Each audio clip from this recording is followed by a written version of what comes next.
try to also the gradual reform of the retirement age, at least for the intellectuals, for these professionals. They should get the same retirement age as a man. They will gradually cover this everyone in the society. So that's also some kind of the policy debate in China. But at this moment, the government is very reluctant to do this any reform in the retirement age.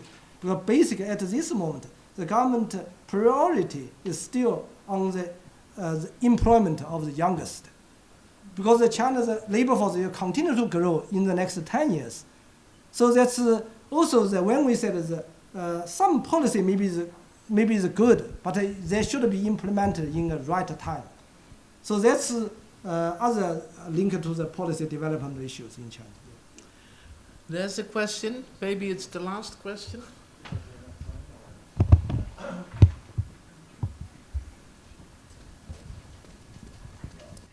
I think this will have to be the last question. Yeah, I guess so. I don't know what, but you know, yeah, thank you. I'm Andrew Fisher from ISS here. Yeah, I was just wondering, because on the question of relaxing control on the family planning, in Europe and in North America, well, besides the US, Canada, sorry, Canada and Europe, there's been a lot of proactive, because there's the problem of having such low fertility in many countries that they're bringing in sort of positive incentives to increase fertility, right? And I mean, like Paul Domini has written on that, basically showing how most of it's been futile and has a very little effect on fertility. And I'm just wondering, in China, if they would actually release the control of family planning, is there any indication that it would actually change anything? Because like the structural factors that are driving down fertility might be more or less, as you argue, make the point sometimes, it might be more or less, like the family planning might be irrelevant to that. Yeah. Yeah. So I think that's also another debate happening among the scholars in China. For the government, they really worry about the rebound of the fertility, because they said, okay, because the current below replacement fertility is basically caused by the socio-economic development, but also because the rigid population control the policies, the programs. So if we lift the policy, maybe the fertility will rebound. So that's the government worry. But on the other hand, a lot of this kind of the experience from other countries, or including the East Asia countries, like what in Japan, in Korea, in Singapore, in Hong Kong. So once the fertility reaches such a low level, it's almost impossible to make the woman to have 2 children in that family.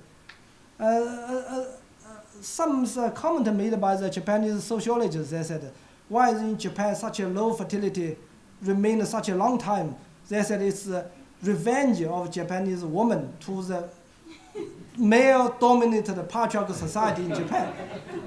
So in that case, there's some kind of argument in China. So we scholars, we said, okay, no need to worry about.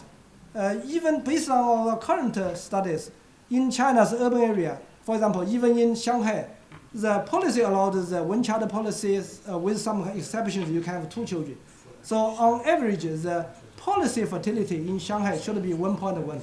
But actually, Shanghai has a lower fertility as lower as 0.7 over the last 10 years. So even you have such a very rigid policy, but as people still have a lower than that policy.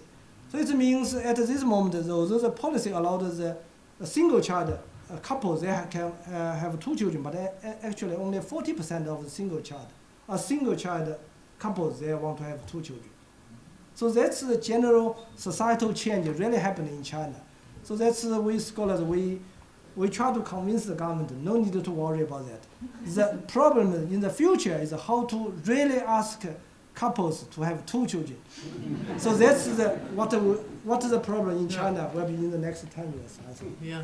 Well, this is a very nice closure of the discussion, and it also relates back to what I said about how to bridge the gap in understanding between people's motivations and choices on the one hand, and policies, macro-level policies and developments on the other.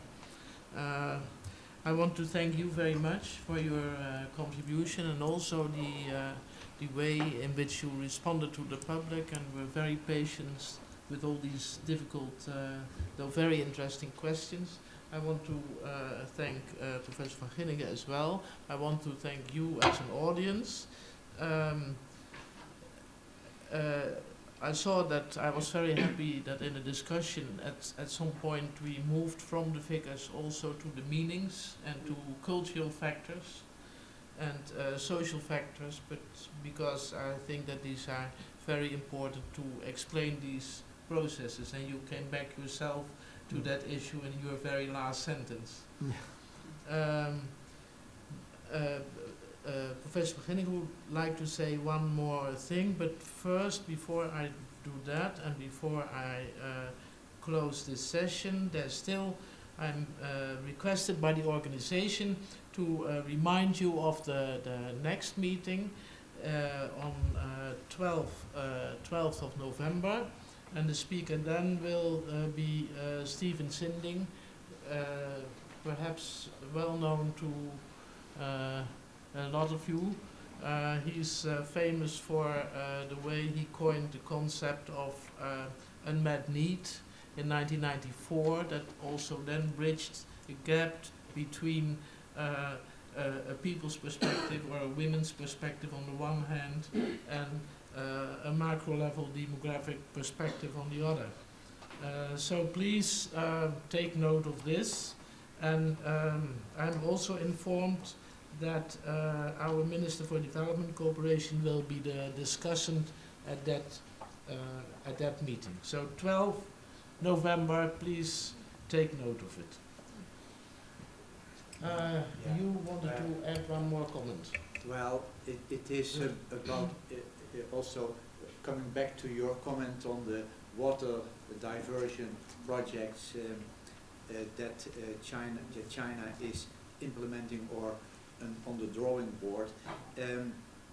Okay, I'm glad to hear that this third component of this South-North diversion, water diversion scheme is still under study, but I have also heard that there is widespread unrest from Pakistan to Vietnam because, in fact, damming of rivers, other rivers, has already or is already taking place, and it affects, for instance, right now, the people living in the Mekong Delta in Vietnam. So I mentioned one example, but it is a serious problem for the future for the neighboring countries. Okay, well, but I have to close the discussion here. Yeah, is there a drinks upstairs? Yeah, I think there's a reception right now. There are drinks now. Yes, I already said that at the very beginning, you know, when we started this afternoon, I said that at 7 we would all be invited for the reception. Thank you.